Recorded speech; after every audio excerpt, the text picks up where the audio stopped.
Hello दोस्तों, स्वागत है अपने यूट्यूब चैनल एसजे पाठशाला में। आज हम एक महत्वपूर्ण क्वेश्चन डिस्कस कर रहे हैं जो गेट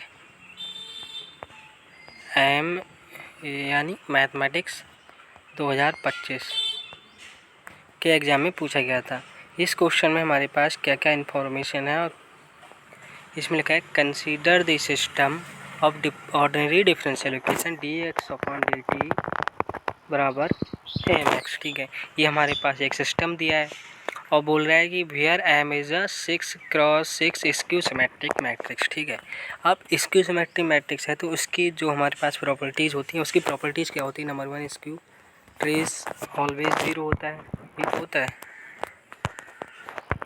जो ट्रेस होता है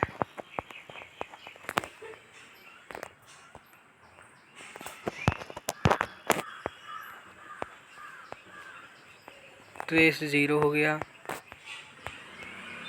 और क्या है मतलब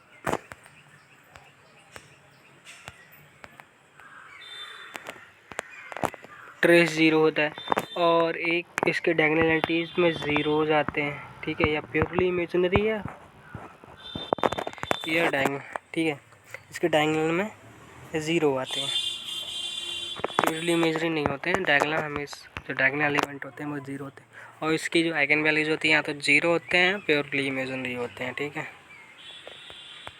ज़ीरो या प्योरली इमेजिनरी हमारे पास इसकी आइगन वैल्यूज होती हैं। लेकिन अब इसमें एक कंडीशन और दी है हमारे पास। इस क्वेश्चन में बोल रहा है the origin is a stable critical point.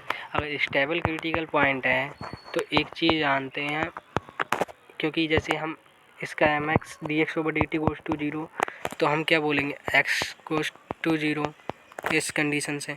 तो ये जो हमारे पास है ये सिस्टम हमारे पास बन जाएगा।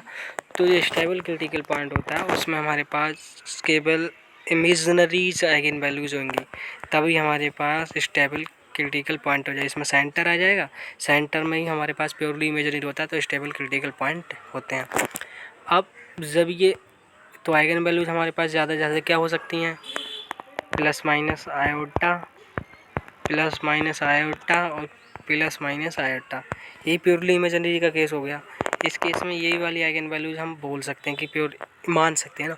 तो इस केस में ये क्योंकि इसकी रैंक क्या होगी, 6 होती है, क्योंकि number of non zero eigenvalues, तो number of non zero eigenvalue 6 हैं तो हमारे पास रैंक 6 होगी। लेकिन अब डिटर्मिनेंट इसका क्या हो जाएगा, नॉन जीरो हो जाएगा।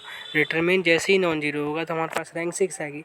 तो ये किस तरह की मैट्रिक्स के लिए हो रहा है, ये सभी मैट्रिक्स के लिए ट्रू हो रहा है। ठीक, ना कि इस तरह की मतलब 2x2 की या वो उस हिसाब से बन रहा है।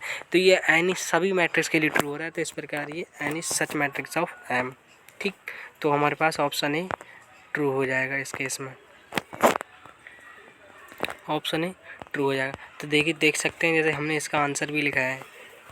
इसका आंसर है देखो dx/dt M X is skew symmetric matrix. तो आइगन वैल्यूज ज़ीरो और प्लस माइनस आई होती है, लेकिन जैसे ही स्टेबल क्रिटिकल पॉइंट है तो आइगन वैल्यूज़ हमारे पास यही वाली पॉसिबिलिटी होगी।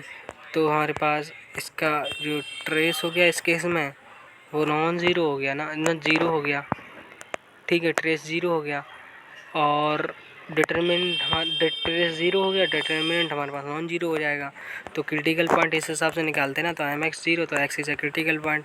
ये बोल रहा है स्टेबल, ये सेंटर हो गया तो हमारा डिटर्मिनेंट ऑफ नॉन जीरो। तो हमारे पास सभी मैट्रिक्स के लिए ट्रू हो जाएगा। ठीक, वीडियो अच्छी लगी तो हमारे चैनल को सब्सक्राइब करें। Thank you.